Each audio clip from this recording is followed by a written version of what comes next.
Guys, আপনারা যারা ১২৫ CC সেগমেন্টের একটা বাইক কিনতে চাচ্ছেন তাদের জন্য আজকে ভিডিওটা অনেক বেশি স্পেশাল হতে যাচ্ছে। কারণ আজকের ভিডিওতে আমার কাছে অনেক টেকনোলজি লোডেড একটা বাইক রয়েছে। এটা হলো ১২৫ সিসি সেগমেন্টের বাইক। আজকের ভিডিওতে এই বাইকটার এ টু জেড ডিটেলস ধারণা দেবো। স্পেশালি এটার মধ্যে কি কি আপডেট ফিচার রয়েছে এবং অন্যান্য ১২৫ সিসি বাইকের থেকে আপনারা এই বাইকটার মধ্যে বেটার কি পাচ্ছেন সে সম্পর্কে ধারণা দেবো। সো আপনারা যারা SP125 বাইকটা পারচেস করবেন অথবা ১২৫ সিসির একটা বাইক কিনবেন, অবশ্যই ভিডিওটি প্রথম থেকে শেষ পর্যন্ত কন্টিনিউ করুন। আমি রয়েছি আপনাদের সাথে, আরাফাত কবির স্বরূপ।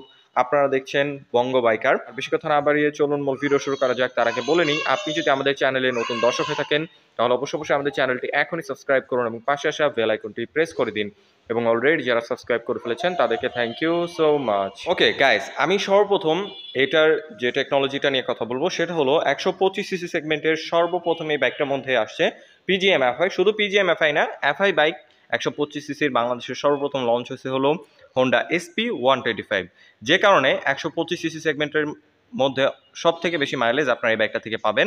আপনারা জানেন যে একটা ১২৫ সিসির বাইক ৫০ থেকে ৫৫ মাইলেজ ইজিলি দেয় কার্বোরেটর বাইকগুলোর মধ্যে, কিন্তু এটা যেহেতু এফআই, সো এই কারণে আপনারা মোটামুটি 60 থেকে 65 অ্যাভারেজ পেয়ে যাবেন, যেটা ইউজার রিভিউ। 60 তো অ্যাভারেজ আপনারা নিশ্চিন্তে পাবেন। তাই আপনারা যারা এরকম একটা বাইক কিনতে যাচ্ছেন যে বাইকটার মাইলেজ বেশি হবে, তারা নিঃসন্দেহে হোন্ডা SP125 বাইকটা চয়েসে রাখতে পারেন। এর পাশাপাশি এটার যে ইঞ্জিনটা নিয়ে যদি একটু কথা বলি, এটা ইঞ্জিনটা হচ্ছে 4 stroke single cylinder 2 valve air কুল এফআই ১২৫ সিসির ইঞ্জিন থেকে ম্যাক্সিমাম পাওয়ার প্রডিউস হয় 10.8 পিএইচ 7500 আরপিএম এবং যার ম্যাক্সিমাম টর্ক প্রডিউস হয় 10.9 নিউটন মিটার 6000 আরপিএম। এটার ইঞ্জিন স্মুথনেস খুবই ভালো, ইউজার রিভিউ ইতিমধ্যে খুবই পজিটিভ আসছে। আর এটা ব্রেকিং নিয়ে যদি কথা বলি, এটা ব্রেকিংয়ে রাখা হয়েছে সিবিএস কম্বাইন্ড ব্রেকিং সিস্টেম। সামনে ২৪০ মিলিমিটার ডিস্ক পাচ্ছেন। এটা যদি দেখাই, দেখতে পাচ্ছেন এখানে ২৪০ মিলিমিটার ডিস্ক রয়েছে নিশিনের সিঙ্গেল পিস্টন ব্রেক ক্যালিপার এবং রেয়ারে পাচ্ছেন আপনারা ১৩০ মিলিমিটারের ড্রাম ব্রেক উইথ সিবিএস এর কাজটা হচ্ছে আপনারা যদি পেছনের ব্রেকটা প্রেস করেন অটোমেটিকলি 60-40 রেশিওতে একটা কম্বাইন্ড ব্রেক হবে। আমি যদি তো দেখানোর ট্রাই করি, এই পেছনের ব্রেকটা যদি প্রেস করি অটোমেটিকলি এখানে 60-40 রেশিওতে একটা কম্বাইন্ড ব্রেক হচ্ছে, আপনারা দেখতেই পাচ্ছেন। এটার কারণে আপনারা যদি ওভার স্পিডে হার্ড ব্রেক করেন আপনার টায়ারটা খুব সহজে স্কেট করবে না। এটা খুবই দারুণ একটা ফিচার। সিঙ্গেল ডিস্ক অথবা ডাবল ডিস্কের থেকে এই সিঙ্গেল ডিস্ক সিবিএস অথবা ডাবল ডিস্ক সিবিএস এর ব্রেকিং কন্ট্রোল অবশ্যই ভালো হবে। সো এটার মধ্যে আপনারা সিবিএস এর ব্রেকিং সিস্টেমটা পাচ্ছেন, খুব কনফিডেন্টভাবে আপনারা ব্রেক করতে পারবেন। আর টায়ার নিয়ে যদি কথা বলি, স্পেশালি এই বাইকটার মধ্যে টায়ার ব্যবহার করা হয়েছে এমআরএফ এর 80 সেকশনের টিউবলেস টায়ার। ফ্রন্টে অ্যালোরিমের পাশাপাশি পাচ্ছেন আপনারা টিউবলেস এমআরএফ এর টায়ার এবং রিয়ার টায়ারটা খুবই ওয়াইড 100 সেকশনের। বিভিন্ন ব্র্যান্ডের বাইকে খেয়াল করলে দেখবেন যে ফ্রন্টে 80 সেকশনের টায়ার দেয় এবং রেয়ারও 80 সেকশনের টায়ার। সেক্ষেত্রে কর্নারিং করতে গেলে একটু চিন্তা ভাবনা করে কর্নারিং করতে হয়, কিন্তু এটার মধ্যে 100 সেকশনের রেয়ার টায়ার রয়েছে। কনফিডেন্টভাবে আপনারা কর্নারিং করতে পারবেন, হার্ড ব্রেক করতে পারবেন। আর স্পেশালি যেহেতু এমআরএফ এর টায়ার রয়েছে, এমআরএফ এর টায়ারগুলো বাংলাদেশের রাস্তার জন্য খুবই উপযোগী, আপনারা খুব কনফিডেন্টভাবে রাইড করতে পারবেন। আর সাসপেনশন নিয়ে যদি কথা বলি, আগে হোন্ডা শাইন যে বাইকটা ছিল ওইটার মধ্যেই এখানে সাসপেনশন রয়েছে, দেখতে পাচ্ছেন টেলিস্কোপিক, এক্সট্রা অর্ডিনারি কিছু না। এটা ফিডব্যাক যথেষ্ট ভালো। এখানেও আপনারা দেখতে পাচ্ছেন হাইড্রোলিক অ্যাডজাস্টেবল সাসপেনশন রয়েছে রেয়ারে। এটার ইউজার রিভিউ খুবই পজিটিভ আসছে, আপনারা খুব কমফোর্টেবলভাবে বসে রাইড করতে পারবেন। ভাঙাচোরা রাস্তায় রাইড করলে সাসপেনশনটা আপনাদের ভালো ফিডব্যাক দেবে। আর সিট নিয়ে যদি কথা বলি, সিটটা খুবই কমফোর্টেবল। যারা লং টাইম বসে রাইড করবেন তাদের জন্য এটা খুবই সুইটেবল একটা বাইক হতে যাচ্ছে, কারণ খুব সহজে আপনার ব্যাক পেন হবে না। আর স্পেশালি সিটিং পজিশনের সাথে এটা হ্যান্ডেলবার পজিশনটা খুব সুন্দরভাবে অ্যাডজাস্ট করা হয়েছে। অনেকক্ষণ বসে রাইড করলে খুব সহজে ব্যাক পেন হয় না এবং হ্যান্ড পেনও হয় না, খুব কমফোর্টেবলভাবে বসে রাইড করা যায়। এবং যে পিলিয়ন রয়েছে সেও খুব কমফোর্টেবলভাবে বসতে পারবে। আর পিলিয়নের সিটটা যথেষ্ট কমফোর্টেবল। আর পিলিয়নের জন্য দেখতে পাচ্ছেন এখানে গ্রাবরিল রয়েছে।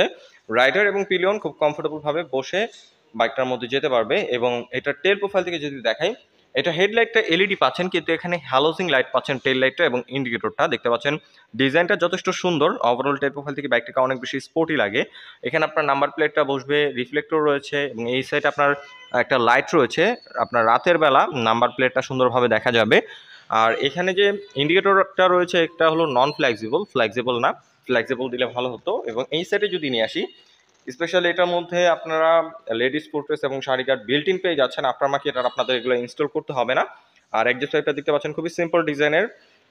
এটার সাউন্ডটা মোটামুটি ঠিকঠাক আছে। অলরাইট গাইস, এখন যদি এটা ফ্রন্ট লুক নিয়ে কথা বলি, এটা ফ্রন্ট লুকসটা আমার কাছে পার্সোনালি খুবই ভালো লাগে। 125 সিসি সেগমেন্টের মধ্যে সব থেকে মাস্কুলার লুকসের বাইক হচ্ছে এটা। এটা দেখতে পাচ্ছেন হেডলাইটটা ফুললি এলইডি রাখা হয়েছে, ডিজাইনটা খুবই সুন্দর। এটা সিটি রাইডের পাশাপাশি হাইওয়ে রাইড করতে পারবেন, যথেষ্ট পাওয়ারফুল আলো প্রোভাইড করে। এবং এটা হচ্ছে কালার কম্বিনেশন, দেখতে পাচ্ছেন আমার সামনে রয়েছে ব্ল্যাক কালারটা, ব্ল্যাকের মধ্যে অ্যাশ এবং রেডের একটা কম্বিনেশন রয়েছে। এবং এখানে হোন্ডার একটা 3D লোগো রয়েছে। স্পেশালি এই যে এক্সট্রা কিটটা, এটার কারণে বাইকটাকে অনেক বেশি সুন্দর লাগে ফ্রন্ট থেকে। এবং এই সাইডে যদি নিয়ে আসি, SP125 মেনশন করে দিয়েছে। এটার মধ্যে 4টা কালার হয়, black colour, red colour, navy blue, neon combination এবং ম্যাট ব্লু কালার। প্রত্যেকটা কালারই আজকে যেখানে চলে আসছি আলজাহান মোটরস, তাদের কাছে পেয়ে যাবেন। আমি ডিটেলস ইনফরমেশন ভিডিও ডিসক্রিপশনে দিয়ে রেখেছি তাদের। আর এখন যদি এটা ফুয়েল ট্যাঙ্কের উপর থেকে দেখাই, দেখতে পাচ্ছেন এটা পুরোপুরি শাইনিং কালার যেহেতু, সো এখানে ফুলি ব্ল্যাক কালার রয়েছে, শাইনিং ব্ল্যাক। এটা দেখতে খুবই সুন্দর এবং এটা যে কালার কোয়ালিটি আমার কাছে খুবই ভালো লাগছে। এটা খুবই প্রিমিয়াম রাখার চেষ্টা করছে হোন্ডা। এটার বিল কোয়ালিটি নিয়ে কোনো প্রকার কম্প্রোমাইজ করে নাই।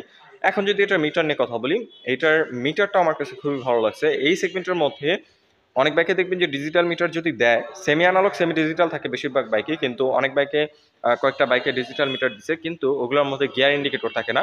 কিন্তু এটার মধ্যে আপনারা সব ইনফরমেশন পেয়ে যাবেন। ডিজিটালি গিয়ার ইন্ডিকেটর থাকবে, ফুয়েল কতটুকু আছে, কয়টা বাজে, এ টু জেড সব দেখতে পারবেন। কিন্তু এটার মধ্যে আবার ব্লুটুথ কানেক্টিভিটি নেই, অনেকেই কমেন্ট করতে পারেন, তাই বলে দিলাম এটার মধ্যে কোনো প্রকার ব্লুটুথ কানেক্টিভিটি পাচ্ছেন না। কিন্তু যাবতীয় রাইডের জন্য যেসব ইনফরমেশন দরকার সব ইনফরমেশন এটার মধ্যে শো করবে। আর এটা হ্যান্ডেল বারটা আপনারা পেয়ে যাচ্ছেন পাইপ হ্যান্ডেল বার, এটা কন্ট্রোলিং খুবই ভালো, আমি সিটিং পজিশনের কথা বলার সময় বলছি। আর এটার মধ্যে আপনারা ইঞ্জিন অফ অন করার সুইচটা পাচ্ছেন, এটা খুবই দারুণ একটা জিনিস, আগের এক্স ব্লেডে বা হর্নেটে ছিল না, কিন্তু এটার মধ্যে আপনারা পেয়ে যাচ্ছেন। আর 125 সিসির বেশিরভাগ বাইকে থাকে না, হাতে গোনা একটা মধ্যে থাকে, তার মধ্যে একটা হলো হোন্ডা SP125। এটা খুবই দারুণ একটা জিনিস। আর বাইকটাকে সেলফের পাশাপাশি আপনারা কিক স্টার্টের সাহায্যে স্টার্ট করতে পারবেন। স্পেশালি আমরা এজ ইউজুয়াল যে এফআই বাইকগুলো দেখে থাকি, ওগুলোর মধ্যে এফআই হলে কিকের সিস্টেমটা থাকে না, কিক স্টার্টের সিস্টেমটা থাকে না, কিন্তু এটার মধ্যে এফআই এর পাশাপাশি কিক স্টার্টের সিস্টেমটাও পাচ্ছেন। আর এই সাইডে যদি নিয়ে আসি, পাসিং সুইচ, হাই বিম, লো বিম, টার্ন ইন্ডিকেটর এবং হর্নের যে বেসিক সুইচগুলো দরকার, সেগুলো এখানে অ্যাভেলেবল রাখা হয়েছে। আরেকটা টেকনোলজি এটার মধ্যে রয়েছে যেটা আমার কাছে খুবই ভালো লাগছে, সেটা হলো side stand engine cut off sensor. এই যে একটা সেন্সর দেখতে পাচ্ছেন আপনারা, এটা হলো side stand engine cut off sensor. এই যে আপনার সাইড স্ট্যান্ডটা যদি নামানো থাকে আর ইঞ্জিনটা যদি গিয়ারে থাকে, তাহলে কোনোভাবেই আপনার বাইকটা স্টার্ট হবে না। এটা খুবই সেফটি একটা ফিচার, দারুণ একটা ফিচার। আমরা অনেকেই রয়েছি যে বাইকের স্টার্ট নামিয়ে, সাইড স্টার্ট নামিয়ে বাইকটা রাইড করা শুরু করে দেয়, সেক্ষেত্রে আমাদের অনেক সময় অ্যাক্সিডেন্টের সম্ভাবনা থাকে। কিন্তু এই সিস্টেমটা বা এই টেকনোলজিটা থাকার কারণে আপনারা খুব কনফিডেন্টভাবে রাইড করতে পারবেন, আর আপনার এই অ্যাক্সিডেন্টের সম্ভাবনা খুব কমে যাবে এই side stand engine cut off সেন্সরটা থাকার কারণে। এটা খুবই দারুণ একটা জিনিস। এটার মধ্যে অনেক টেকনোলজি আসছে, যেমন PGM, FI, side stand engine cut off sensor, fully digital meter, fully LED headlight, CBS braking control. আপনারা যারা অ্যাফোর্ডেবল প্রাইসে 125 সিসির একটা বাইক কিনতে চাচ্ছেন, যে বাইক একটা মাইলেজ বেটার হবে, যেটার মেনটেন্যান্স কস্ট কম হবে, এর পাশাপাশি কমফোর্টনেস কন্ট্রোলিং ভালো হবে, তারা নিঃসন্দেহে SP125 বাইকটা চয়েসে রাখতে পারেন। এইটার যে প্রাইস, এই প্রাইস সেগমেন্টের মধ্যে এই বাইকটা একটা বেস্ট ডিল। আমি পার্সোনালি 125 সিসির বাইক কিনলে আমার চয়েসে এই বাইকটা রাখবো। আর এটা প্রাইস হচ্ছে মাত্র 1,65,000 টাকা। এই প্রাইস রেঞ্জের ভিতরে খুব দারুণ একটা প্যাকেজ এটা। আর বর্তমানে 1,65,000 টাকার মধ্যে কোনো প্রকার ক্যাশব্যাক অফার নাই, 1,65,000 টাকা দিয়ে আপনার বাইকটা পারচেস করতে হবে বর্তমানে। আর আজকে আমি যেখানে চলে আসছি, যেহেতু তারা হোন্ডার একটা অথরাইজ শোরুম আলজাহান মোটরস, তাদের কাছ থেকে যদি আপনার বাইকটা পারচেস করেন তাহলে পেয়ে যাবেন 5টা ফ্রি সার্ভিস এবং 2 বছর ইঞ্জিন ওয়ারেন্টি। সো আমি ডিটেলস ইনফরমেশন ভিডিও ডিসক্রিপশনে দিয়ে রেখেছি, অবশ্যই আপনারা তাদের সাথে যোগাযোগ করে নেবেন। সো আই হোপ আজকের ভিডিওতে এটার টেকনোলজিগুলো আপনাদের জানাতে পেরেছি, এটার ফিচারগুলো আপনাদের জানাতে পেরেছি। যদি ভিডিওটা ভালো লেগে থাকে তাহলে অবশ্যই ভিডিওতে একটি লাইক দিন এবং পরবর্তীতে কি নিয়ে ভিডিও দেখতে চান তার জন্য অবশ্যই কমেন্ট করুন, এবং আমাদের চ্যানেলে নতুন দর্শক থাকলে অবশ্যই আমাদের চ্যানেলটি এখনই সাবস্ক্রাইব করুন। আজকের মতো এখানে বিদায় নিচ্ছি, দেখা হবে পরবর্তী কোনো ভিডিওতে। সে পর্যন্ত ভালো থাকুন, সুস্থ থাকুন, আসসালামু আলাইকুম।